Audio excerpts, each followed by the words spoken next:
सुप्रभात। तो आज का विषय है साधना की युक्तियां व वृत्तियां। साधना की युक्तियां व वृत्तियां।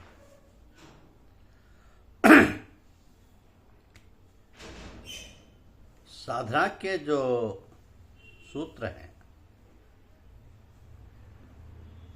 उन पर प्रेम सहित मनन व विचार करने की आवश्यकता है, क्योंकि इनमें ये सूत्र काफी महत्वपूर्ण है। जैसे नजर वर कदम, अर्थात अपने पैरों पर नजर रखना, इस कारण से कि आंख की दृष्टि इधर उधर मंडराती व भ्रमती हुई ना फिरे और दूसरी वस्तुओं या स्वरूपों का चित्रण मन इस पटल पर ले जाकर उतार ना सके, क्योंकि इस प्रकार ही संस्कार रूपी चित्र मन में बनकर उसके सरल और शुद्ध रूप को बिगाड़ देता है। इसका दूसरा अर्थ यह है कि प्रत्येक अभ्यासी अपनी मानसिक दृष्टि अपने कुल हाल पर रखे, यानी दिली नजर अपने कुल हाल पर रखे। यह जीवन बाह्य व आंतरिक ढंग पर किस अवस्था में चल रहा है, अगर बुराई की बातें जान पड़े तो उनको दूर करके नेक व पवित्र बनाने का प्रयत्न करें।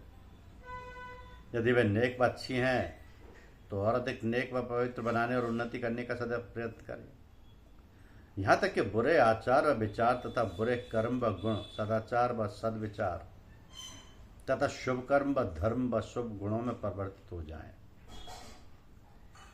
इस प्रकार से अंतःकरण यानी आईना कल्प पर संस्कार रूपी मल विक्षेप आवरण का अंधकार में प्रभाव ना पड़े, क्योंकि अंतःकरण इससे मलिन हो जाता है और जो उसमें आत्मा व मालिक का स्वरूप झलकता है वह दृश्यता नहीं, और न हृदय की निर्मल आत्मिक चैतन्य शक्ति यानी रूहानी तजल्ली का पूरा आवाज जज्बा जोर मारता है।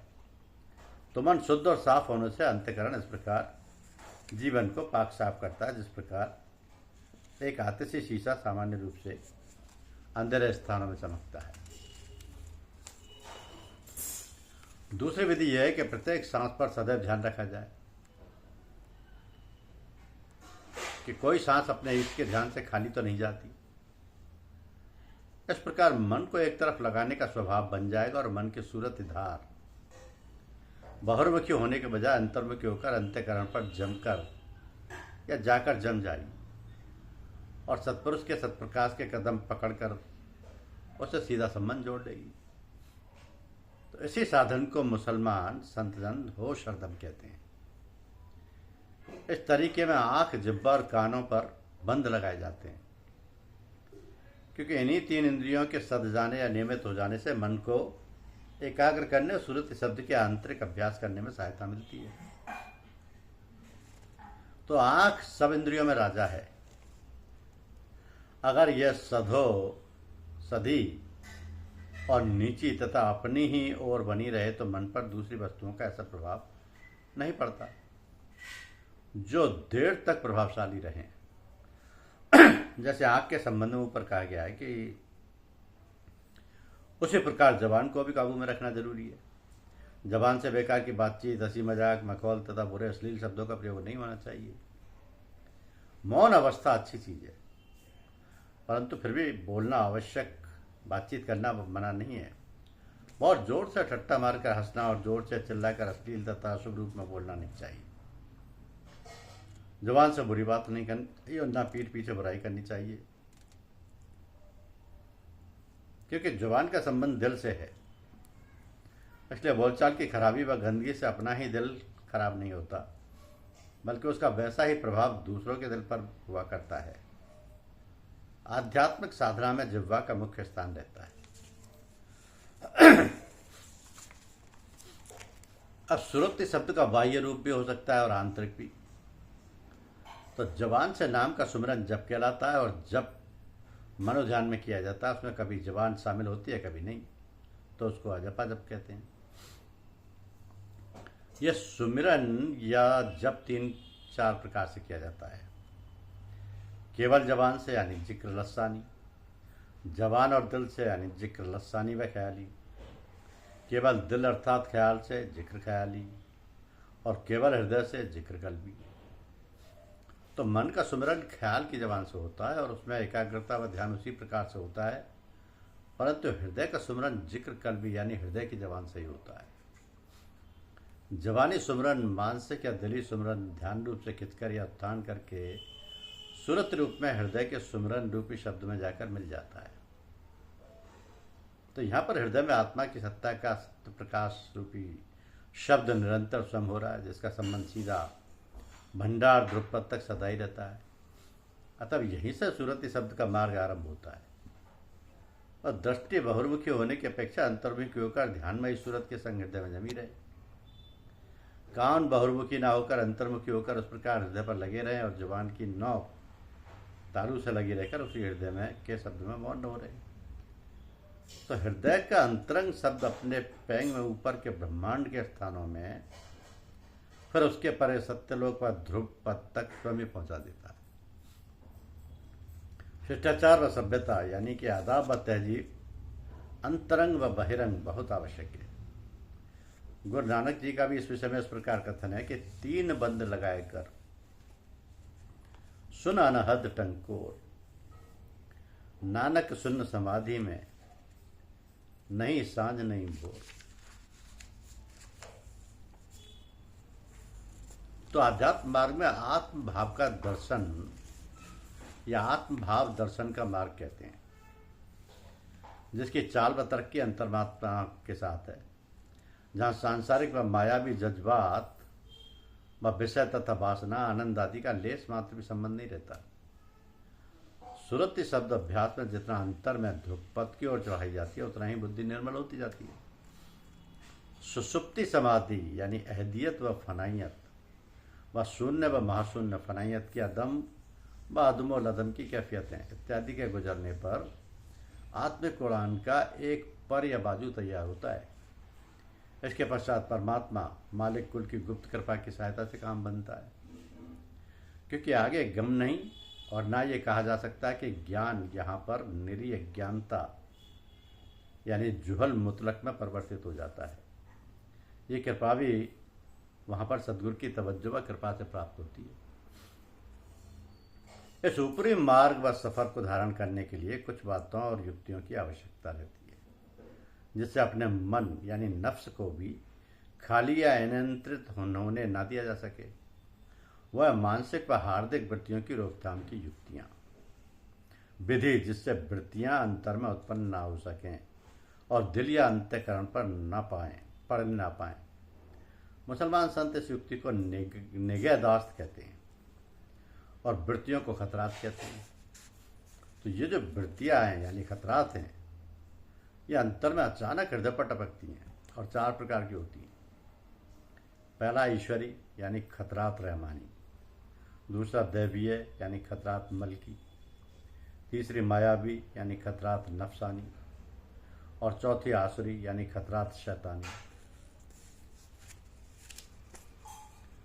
तो दैवी वृत्ति से भक्ति और साधने योग में शक्ति तथा प्रभा तथा चैतन्यता उत्पन्न होती है और उसे अभ्यासी को ऊंचे आध्यात्मिक स्थानों और अंत के बाद की बातों का ध्यान रखना आता है या ध्यान आता है, और अंतिम यात्रा के पाथेय की चिंता होकर उस लोक की ओर आकर्षण होने लगता है।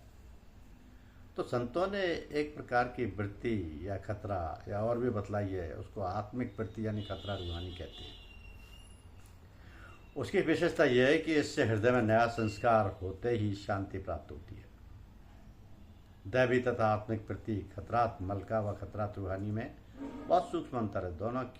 दोनों नेकी की ओर ही ध्यान दिलाती है। मायावी वृत्ति यानी खतरा नफसानी काम क्रोध मोह लोभ की ओर ले जाती है, इस पर हटिया जिद करती है और आमोद प्रमोद यानी ऐश इशरत सांसारिक इच्छाओं की ओर मन को खींचती है। तो वित्तेषणा लोकेशना व स्त्रीषणा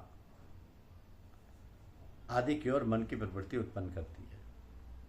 वित्तेषणा लोकेशना व स्त्रीषणा यानी एक खतरा शहवात की तरफ और तलब दुनिया व हिर्स हवा की तरफ दिल में कशिश पैदा करती है और उस पर इसरार करती है। तो भक्ति, तात और योग साधन इबादत में आलस उत्पन्न करती है।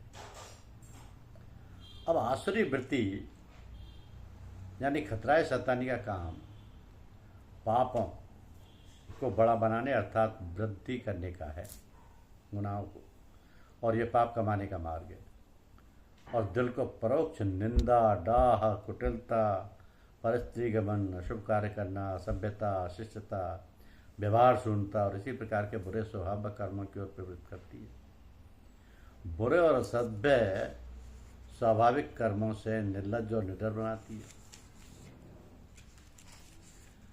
तो साधना करने वालों के लिए इन वृत्तियों की यानी खतरात की पहचान आवश्यक है, क्योंकि उनके पहचानने में बड़ी भलाई है और ना पहचानने में बड़ी खराबी है। साधना शुद्ध चित्त से किए बिना प्रभु को स्वीकार नहीं होती, इसलिए वृत्तियों को पहचानने बिना शुद्धता व शुद्ध नियत पैदा होना संभव है।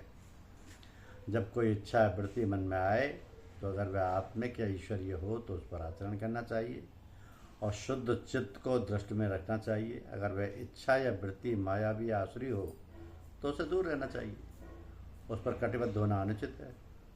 अगर कोई वृत्ति परेशान करे तो आशा है कि सद्गुरु की उपस्थिति तथा चिंतन से हट जाएगी, और अगर ना हो तो 3 बार जोर जोर से सांस ले और खींच कर बाहर निकाले, जिस प्रकार मस्तिष्क से कोई वस्तु निकलती है।